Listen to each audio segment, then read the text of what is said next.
তোমাদের সম্পদ বিদেশে পাচার করে প্রধানমন্ত্রী পিয়ন হয় 400 কোটি টাকার মালিক,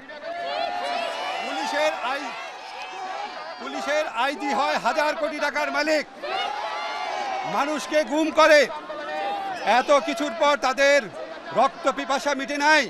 তারা আমাদের সন্তানদের হত্যা করেছে, শত শত সন্তানকে।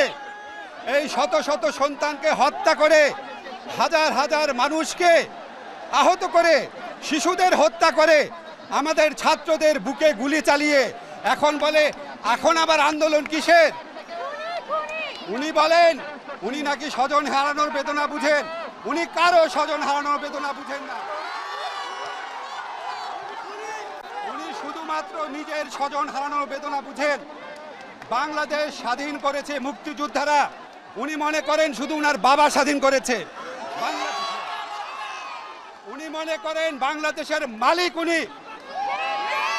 উনি আমাদেরকে কথায় কথায় বলেন উনি নাকি আমাদের ভাত খাওয়ান, উনি নাকি আমাদের বিদ্যুৎ বন্ধ করে দিবেন।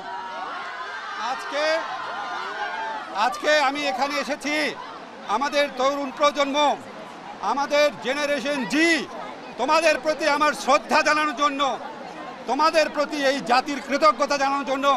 তোমরা বাংলাদেশের ইতিহাসে ব্রিটিশ আমল থেকে শুরু করে সবচেয়ে বড় স্বৈর শাসক, সবচেয়ে বড় হত্যাকারী শাসকের বিরুদ্ধে রুখে দাঁড়িয়েছ। তোমাদের জয় সুনিশ্চিত।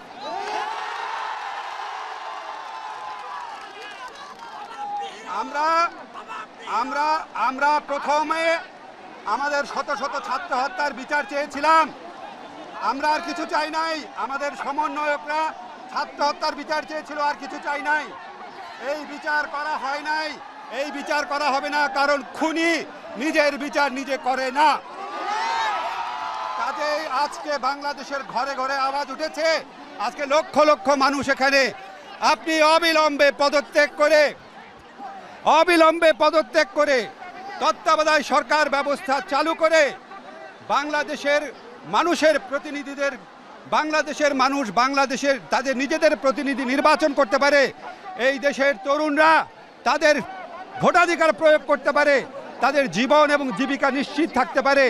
এই জন্য তারা প্রচলিত পদ্ধতিতে তারা তাদের প্রতিনিধি নির্বাচিত করে সত্যিকারের নির্বাচন করে তারা এই দেশ পরিচালনায় অংশ নেবে। এবং আমি এটাও বলতে চাই, আজকে ভবিষ্যতের যে পার্লামেন্ট হবে সেখানে বাধ্যতামূলকভাবে তরুণ সমাজের অন্তত 50% প্রতিনিধিত্ব থাকতে হবে। আজকে আমরা হত্যার বিচার চাই, তার আগে চাই যেই খুনি সরকার এই বিচারকে বাধাগ্রস্ত করছে তাদেরকে অবশ্যই পদত্যাগ করতে হবে। আমি আজকে মনে করি, আমি আসার পর তোমরা কেউ কেউ হিরো বলেছ, লজ্জায় মরে গেছি আমি। হিরো হচ্ছে আমাদের 6 সমন্বয়ক, হিরো হচ্ছে আমাদের সারা বাংলাদেশের সমন্বয়ক, হিরো হচ্ছে জেনারেশন জি। তোমরা প্রত্যেকে হিরো। আমরা তোমাদের থেকে সাহস পেয়েছি, আমরা তোমাদের পাশে থাকবো। আমাদের